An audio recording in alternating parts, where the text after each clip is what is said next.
Good evening छात्राओं। तो जैसा कि हम लोग पिछले क्लास में बॉयल्स लॉ का हम लोग स्टार्ट किए थे कि क्या होता है, थोड़ा थोड़ा बेसिक बात ही जस्ट बताए थे। जो ये देख रहे हैं उनसे रिक्वेस्ट है कि पहले वो वाला देख ले वीडियो, उसके बाद सीक्वेंस से देखो, प्लेलिस्ट में जाओ, वीडियो सीक्वेंस में मिल जाएगा और सीक्वेंस में देखो, सारा डाउट क्लियर होगा और पूरा कॉन्सेप्ट भी क्लियर होगा। बीच से देखिएगा तो कुछ भी समझ में नहीं आएगा। तो कल हम बॉयल्स लॉ पढ़े थे, आज बॉयल्स लॉ फील करेंगे। क्या करेंगे?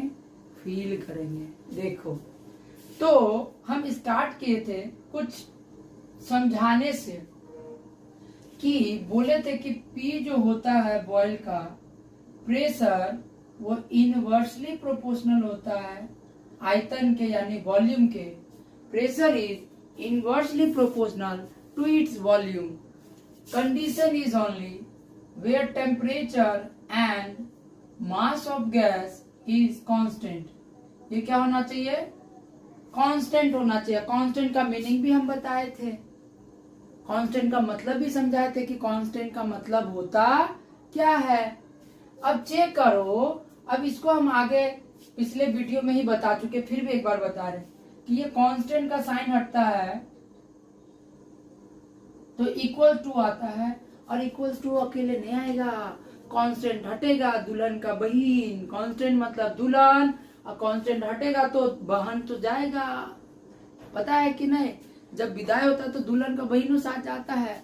तो वैसे ही जब कांस्टेंट हटता है तो इसके साथ एक कांस्टेंट आता है, प्रोपोर्शनल का साइन हटता है तो एक कांस्टेंट आएगा जिसको हम के बोलते हैं। ये हो गया 1/v।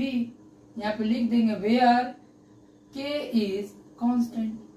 अब कांस्टेंट का मीनिंग हम उस वीडियो में अच्छे से बता चुके हैं, फिर भी हम आज फिर एक्सप्लेन करेंगे। आज थोड़ा फील करेंगे बॉयज लोग। चेक करो, P इक्वल्स टू K से 1 को मल्टीप्लाई होगा तो K और नीचे में आ गया V। इसका नीचे में कुछ नहीं तो 1 है। क्रॉस मल्टीप्लाई करेंगे, K से 1 को P से V को मल्टीप्लाई होगा तो आ जाएगा P into V। PV equals to K। PV equals to K। अब PV इक्वल्स टू K जो होता है इसको हम गैस इक्वेशन बोलते हैं। ये बाद में आएगा, ठीक है? अभी के लिए फिलहाल ये आया हमारा बॉयल्स लॉ से। हकीकत बात जान के तुमको दुख लगेगा कि ये बॉयल का नियम तो ये तो आया है बॉयल का नियम से, लेकिन दिया नहीं है बॉयल, इसको कोई और चच्चा दिया है। उस चच्चा को हम मैरियोट के नाम से जानते हैं। और इससे पहले वीडियो में बता चुके हैं कि बॉयल के नियम का दूसरा नाम क्या है? मैरियोट का नियम। मैरियोट्स लॉ भी बोलते हैं हम बॉयल के नियम को। समझ में आ रहा है? ओ बाप रे बाप, इतना भयंकर बात हम लोग का सर तो बताया ही नहीं। तो बाबा के पास थोड़ा जड़ी बूटी सब है, ठीक है? देखो, तो क्या बोले? मैरियोट लॉ बोलते हैं, मैरियोट का नियम भी कहते हैं। अरे रुक जाओ एक मिनट। तो सुनो, बता रहे थे कि बॉयल्स के नियम को हम मैरियोट्स लॉ के नाम से भी जानते हैं। कुछ कुछ नया नया चीज हम बताने वाले, फील कराएंगे। अच्छा, बॉयल का नियम में बात किया जाता है कुछ चीज का। कल हम ग्राफ बताए थे, आज ग्राफ फील कराएंगे। चेक करो, ये मान लो कि ये हुआ x एक्सिस, ये हुआ y एक्सिस, यहाँ पे है 0। अब ये सब हम नहीं लिख रहे। अब इसका ग्राफ हम बताए थे, इस टाइप से ग्राफ बनता है, और इसका नाम भी हम बताए थे, समकोणीय हाइपरबोला, रेक्टेंगुलर हाइपरबोला के नाम से जानते हैं। अब हम यहाँ पे नंबर ले रहे हैं। मान लो कि हम यहाँ 10 लिए, अच्छा 20 ले रहे, 20। यहाँ पे मान लो हम लिए 40, और यहाँ पे ले लिए मान लो सेम डिस्टेंस पे 60। समझ में आया? और इधर में हम मान लो यहाँ पे हम ले रहे 3 पॉइंट, इस ग्राफ पे हम 3 पॉइंट ले रहे। मान लो कि एक पहला पॉइंट ये लिए, दूसरा पॉइंट मान लो यहाँ लिए ग्राफ में, और तीसरा पॉइंट मान लो यहाँ पे लिए। समझ में आ रहा है? फील करा रहे ग्राफ। चेक करो, और इधर में मान लो हम पॉइंट ले लिए, इधर में मान लिया 1, इधर में मान लिया 2, इधर में मान लिया 3, यानी इधर में इधर में है वॉल्यूम, इधर में क्या है वॉल्यूम बढ़ेगा धीरे धीरे, और इधर में बढ़ रहा है प्रेशर। क्या बढ़ रहा है? प्रेशर बढ़ रहा है। आयतन और दबाव चेक करो पहला पॉइंट में ऐसे ऐसे करके मिला। अब पहला पॉइंट ये है तो ये होगा V1, ये हुआ V2, ये हुआ V3। क्लियर हुआ? अब इसका ऊपर से स्टार्ट हुआ तो मान लो ये P1, ये हुआ P2, ये होगा P3। तो चेक करते हैं थोड़ा सा कि ये जो पॉइंट है P1, P के जगह में क्या देते हैं P1 और V के जगह में क्या आ रहा है V1, तो आना चाहिए कांस्टेंट आना चाहिए। क्या आना चाहिए? कांस्टेंट। अब कांस्टेंट का मीनिंग फील करा रहे, चेक करो। P1 दिया हुआ 3, V1 दिया हुआ 20, गुना किए तो आ गया 60। क्लियर?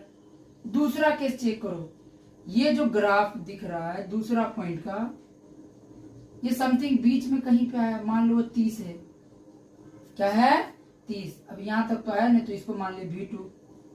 तो चेक करो P2 जो है P के जगह में आ जाएगा P2, V के जगह में आ जाएगा V2, ये भी आना चाहिए कि चेक करते हैं। P2 है 2 और V2 आया है 30, आ गया 60। जादू। चेक करो ये पॉइंट, ये है 60 पे और ये है 1 पे, तो यहाँ पे हो जाएगा P3 V3, ये भी आना चाहिए कांस्टेंट। P3 है कितना? 1 है और V3 60 है, किए तो आ गया 60। चेक करो तीनों में वैल्यू सेम आया। क्या बोले कि जब भी दबाव और आयतन को गुना करेंगे तो वैल्यू कांस्टेंट आएगा। कांस्टेंट का मतलब ऐसा वैल्यू आएगा जो हर चीज में कितना P3 P4 P6 जितना भी लेते जाएंगे सब में सेम ही आएगा। सब में क्या आया? सेम आया। क्या फील हुआ ग्राफ? इसीलिए इसका ग्राफ ऐसा कर्व बनता है, इसको कर्व ग्राफ के नाम से भी जानते हैं। वक्र ग्राफ हिंदी में बोलते हैं इसको। हिंदी में क्या बोलते हैं? वक्र ग्राफ। वक्र ग्राफ भी कहते हैं, इंग्लिश में कर्व ग्राफ कहते हैं। Curve graph of volume and pressure. क्या फील हुआ ये चीज कि P इंटू V करेंगे तो K आएगा, और इस चीज का वैल्यू जो आएगा कांस्टेंट आएगा। कांस्टेंट का मतलब सिंपल में समझो ना कि जितना बार भी हम उसको कैलकुलेट करेंगे इस ग्राफ में जो भी वैल्यू, वो क्या आएगा?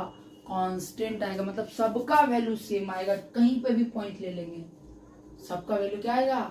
सेम आएगा। क्या फील हुआ बात? फील हुआ? हाँ सर हो रहा है, थोड़ा थोड़ा हो रहा है। ये सब बात तो हम लोग को पते नहीं है, अगर पता भी होगा तो इधर और ज्यादा मिलेगा।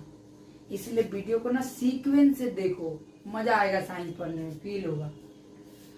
तो ये बात मैरियोट बताया कि कांस्टेंट होता है। ये सब कैलकुलेशन मैरियोट किया था, नाम आ गया बॉयल का। इसीलिए अब बॉयल ज्यादातर केसेस में बॉयल ही तो ये सब हाथ पैर मारा, लेकिन ये जो कैलकुलेशन निकाल के दिया वो दिया था मैरियोट।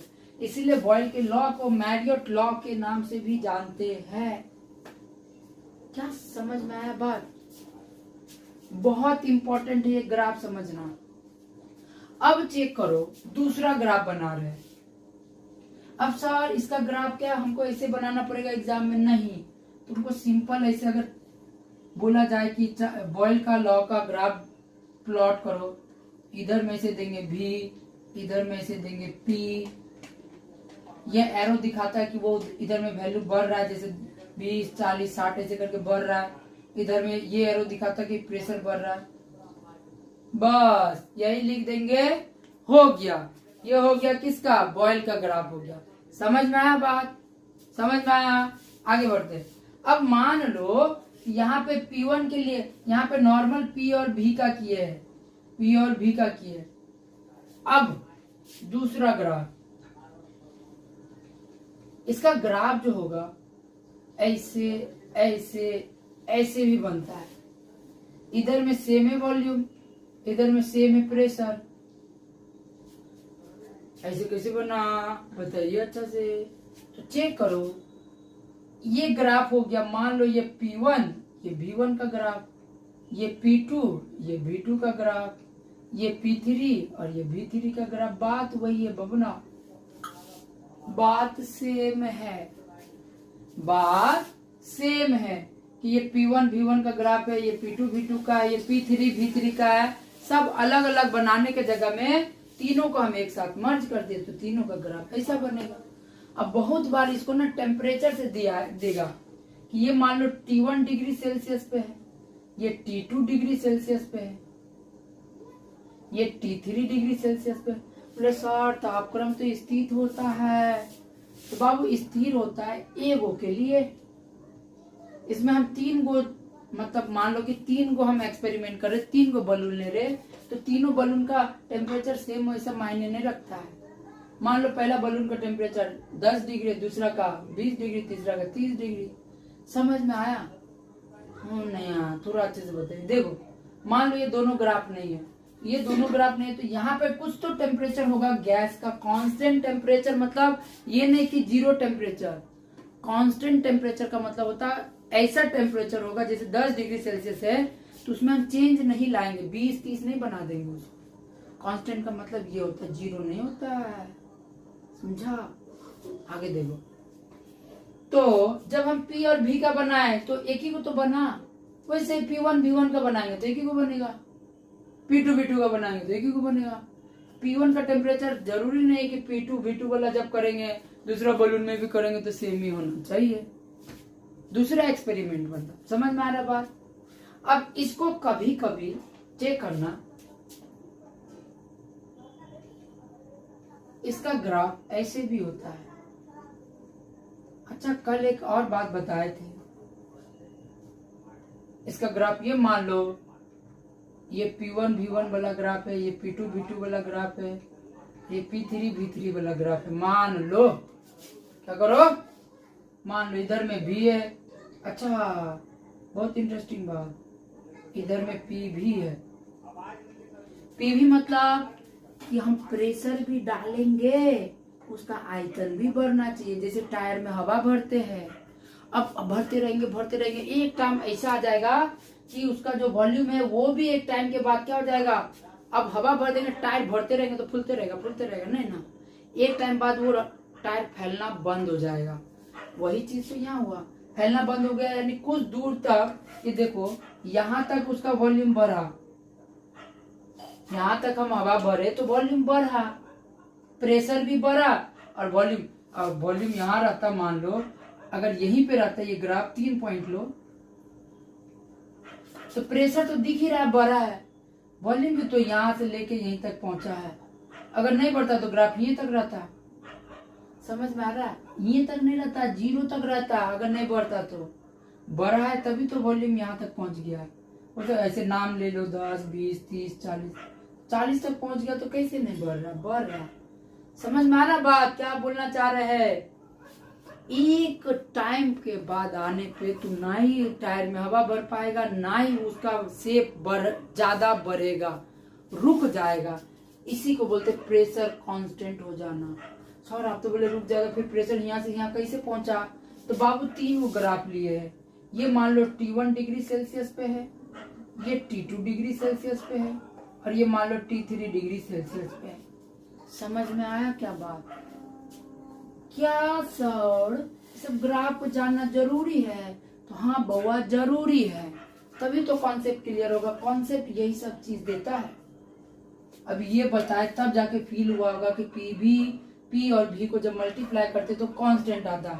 इससे पहले तुम लोग को पता भी नहीं होगा कि कांस्टेंट नाम का भी कोई प्राणी होता है। तब तक के लिए नोट करो जल्दी से, फिर इसका मैथमेटिकल एक्सप्रेशन निकालेंगे जल्दी। तो सुनो आगे, अब हम आ जाते हैं mathematical expression for Boyle's law, Boyle के नियम का गणितीय रूप।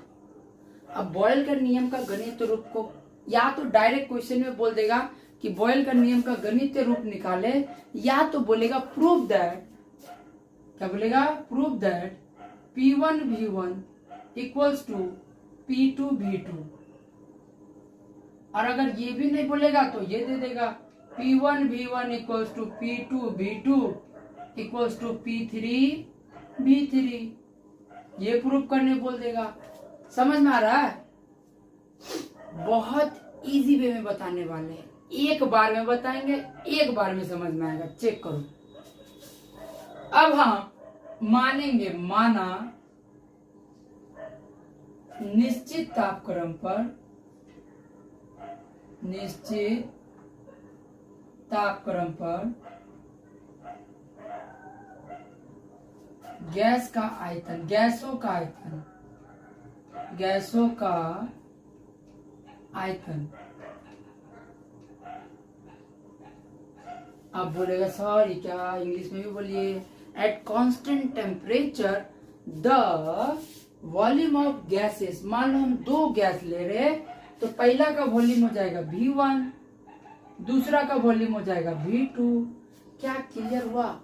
फिर सेम लिखेंगे, निश्चित तापक्रम पर गैस का दबाव, at constant temperature the pressure of gas will be, मान लो पहला बलून के लिए P1 होगा। की रे भाई, कुत्ता बिल्ला सबको काम हो गया है, बहू को याद कर रहा, छोड़ छाड़ के भाग गया। चेक करो आगे। तो हम क्या बोले, दबाव मान लिए P1 और V1, आयतन मान लिए आयतन मान लिए V1 और V2, और दबाव मान लिए उसको क्या, P1 और P2। चेक करो, बॉयल के नियम अनुसार, बॉयल के नियम अनुसार, नियम अनुसार, according to Boyle's law, according to Boyle's law, Boyle चर्चा क्या बोल के गया है कि P जो है वो इनवर्सली प्रोपोर्शनल 1/B होता है।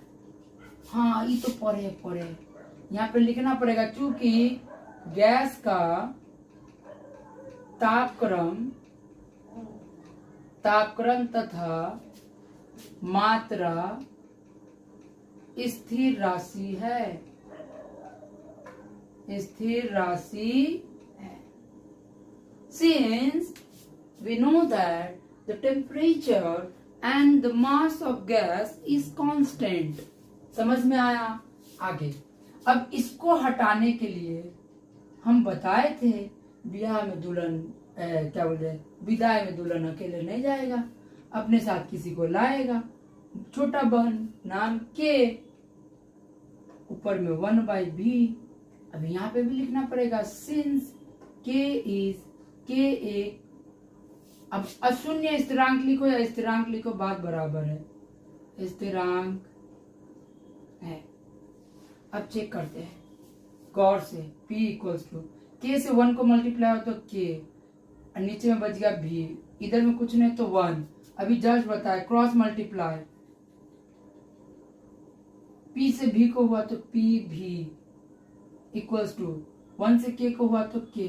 अच्छा थोड़ा सा ना इसको लेंदी बनाते हैं, 3 मार्क्स में पूछता है ये, 3 मार्क्स में, तो थोड़ा सा हम ऐसे मान लेते हैं, गैस का दबाव मान लिए।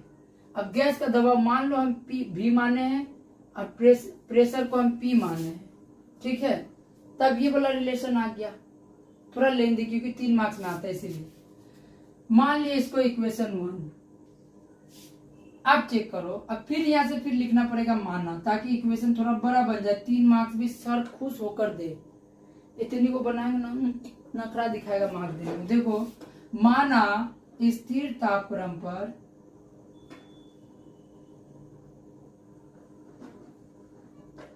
गैसों का आयतन, गैसों का आयतन सर, फिर उसमें और इसमें अंतर का है, कुछ तो नहीं है बउआ, वहां पे बस हम एगो लिए हैं गैस, एगो गैस का आयतन एगो होगा, फिर एक और एगो गैस का प्रेशर जो है वो भी एगो होगा। अब यहाँ पे हम गैस तो ले रहे, 2 गैस ले रहे, तो एक का आयतन होगा V1 और दूसरा गैस का आयतन होगा V2। समझ रहा है बात? अब बोले सर निश्चित मात्रा बोले थे, तो बउआ अभी वो कॉन्सेप्ट अलग है। यहाँ पे मान लो 2 गैस, एगो 1 kg का लिए, एगो 2 kg के लिए, वो बोला बता रहे। स्थिर तापक्रम पर गैसों का दबाव, at constant temperature the pressure of gases is P1 and P2। Clear हुआ? समझ में आया? देखो अब यहाँ पे क्या होगा, जादू होगा। P को जब सोचो P था, B था, तो क्या आया? अब P के जगह में हम ले लिए, पहला ले लिए P1, तो यहाँ P के जगह में आ जाएगा, देयरफॉर करके हम बोल सकते हैं P के जगह में आ जाएगा P1, और V के जगह में आ जाएगा इसका V1। पूरा का मान क्या होगा, K होगा। समझ में आया? दूसरा चेक करो, अब P के जगह में आ जाएगा P2, ऐसे कर देते हैं। V के जगह में आ जाएगा V2, इसका भी वैल्यू क्या होगा, K ही होगा। सोचो इसका भी मान K है, इसका भी मान K है, मतलब अगर K को 60 माने तो इसका भी मान 60 है, इसका भी मान 60 है, दोनों का मान 60 है, मतलब दोनों आपस में क्या है, बराबर है। दोनों आपस में क्या है, बराबर है। तो यहाँ पे बोल सकते therefore P1 V1 equals to P2 V2। Check करो, यही तो प्रूव करना था उधर, तो ये हो गया प्रूफ। ये आ गया तुम्हारा क्या, बॉयल का नियम का गणितीय रूप। फील हुआ? और आगे चेक करो, अगर ये चीज प्रूव करने बोलता तो कोई तामझाम नहीं, यहीं पे हम क्या करते थे, V3 ले लेते, यहीं पे हम P3 ले लेते, फिर यहाँ पे आ जाता एगो और P3 V3, इसका भी वैल्यू K आता, तीनों का वैल्यू K यानी तीनों आपस में बराबर, P3 V3, ये भी सॉल्व हो गया। समझ में आया? फील हुआ? हाँ, मजा आ रहा पढ़ने में, बहुत कुछ नया नया सीखने को मिल रहा है, मिलेगा, बहुत कुछ मिलेगा, अच्छे से देखो। तो यहाँ पे पता चला कि ये बॉयल का नियम का क्या आया, गणितीय रूप आया, और यहीं से एक और ग्राफ का जन्म हुआ। सर खाली ग्राफ बताते हैं बाबू, ग्राफ बताते हैं ना, कॉन्सेप्ट क्लियर होता है। ग्राफ बताते हैं तो अच्छा, ग्राफ छोड़ो, इसका ग्राफ हम लास्ट में बताएंगे, लिख देते हैं। यहाँ पे V होगा और यहाँ पे होगा 1/P। अच्छा बाद में बताएंगे इसको, छोड़ो।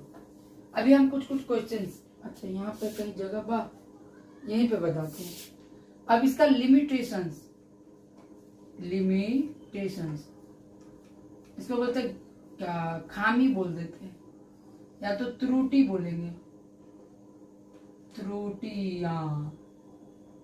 बॉयल का नियम का क्या क्या गलती था, ये बोला है भी किताब में, तो है, सब है कि बॉयल का नियम का पहला ही गलती ये है, चेक करो कि ये आदर्श गैस के लिए, आदर्श गैस के लिए क्या बोलते हैं, आदर्श गैस के लिए वो फॉलो नहीं करता, फॉलो करना वो क्या बोलेंगे, आदर्श गैस के लिए ये उपयुक्त नहीं है।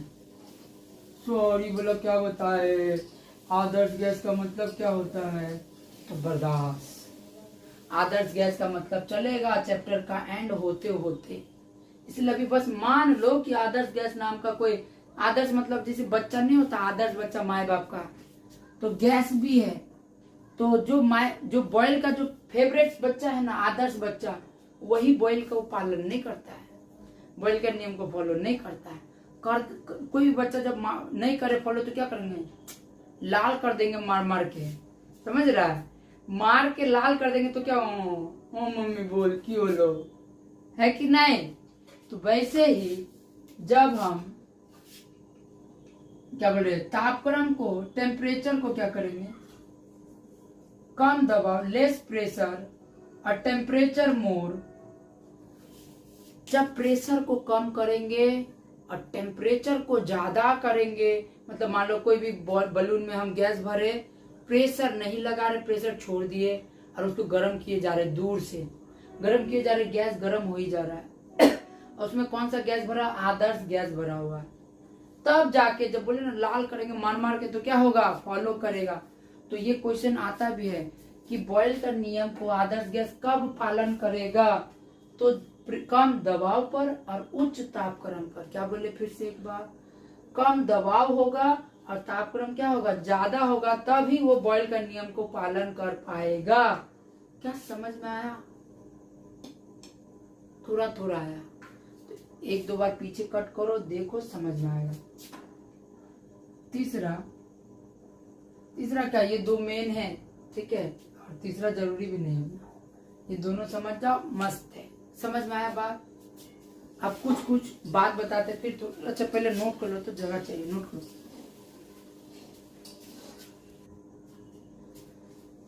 चेक करो। अब बॉयल को और थोड़ा सा बता दे रहे हैं, इसके बाद बॉयल हो जाएगा खत्म। तो अभी हम कुछ लिमिटेशंस बताए कि बॉयल का लॉ को आदर्श गैस फॉलो नहीं करता है। आदर्श गैस होता क्या बाद में पता चल जाएगा, अभी समझ में आ रहा है। आगे बढ़ते हैं सॉरी अब यहाँ पे हम लोग बढ़ेंगे थोड़ा सा और। अच्छा कुछ क्वेश्चंस करते हैं, जवाब दो। तो पहला क्वेश्चन है कि मान लो एक हम बलून लिए और बलून जब हम लिए हैं और उसमें हम हवा भरना शुरू किए हैं, हवा भर रहे मतलब प्रेशर दे रहे हैं ना।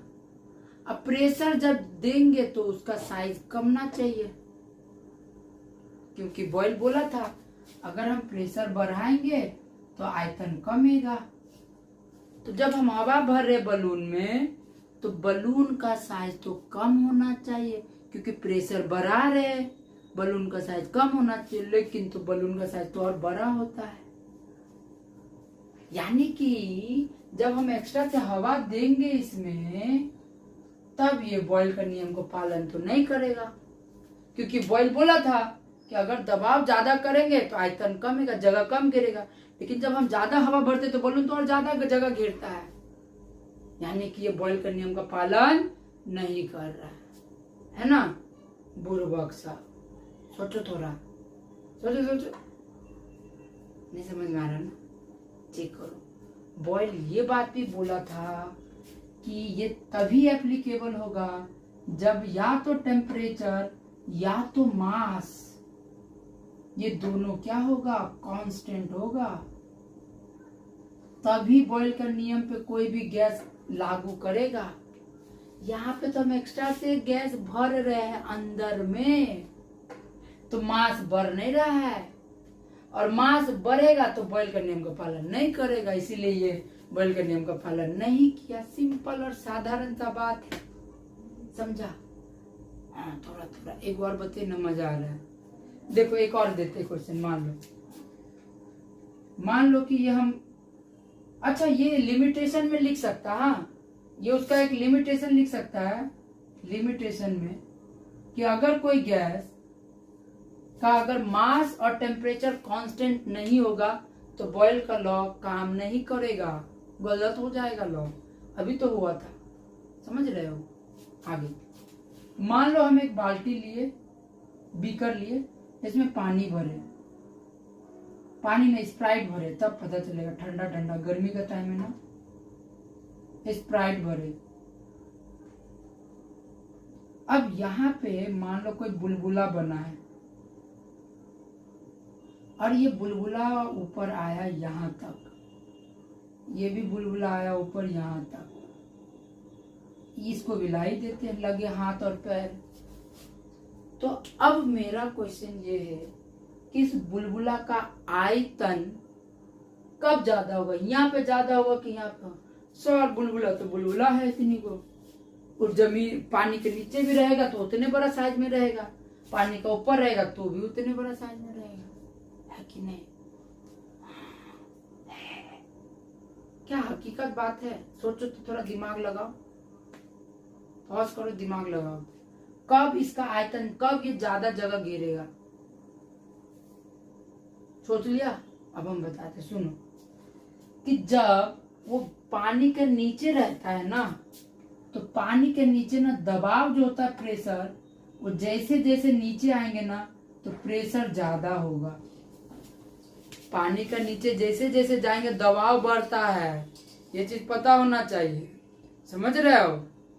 तो जब पानी के नीचे था तो दबाव इस पे ज्यादा पड़ रहा था, तो ये सिकुड़ता है, दबाव पड़ने से सिकुड़ता है साइज। जब पानी के ऊपर में आया तो दबाव पूरा ही हट गया, दबाव हट गया यानी बुलबुला थोड़ा सा बड़ा हो जाएगा, जगह ज्यादा घेरेगा, यानी कि ऊपर में बुलबुला का साइज ज्यादा होगा as compare to bottom. As compare to bottom, surface पे बुलबुला का साइज क्या होगा? ज्यादा होगा। क्या मस्त क्वेश्चन था ना? हाँ, मजा आया। सुनो, अब इन सब बातों से बॉयल का नियम खत्म होता है। एक और बताते थोड़ा सा, एक और लास्ट ग्राफ बता देते हैं।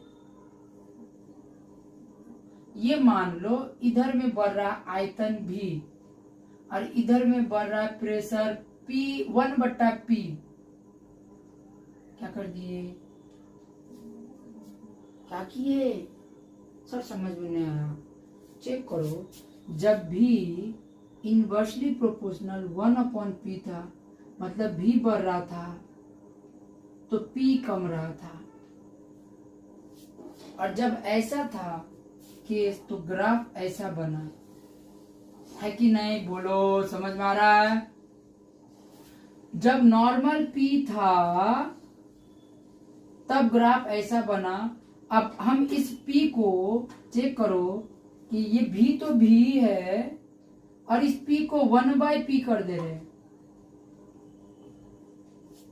याद रखना, यहाँ पे P अलग है, यहाँ पे P अलग है, सेम मत सोचना।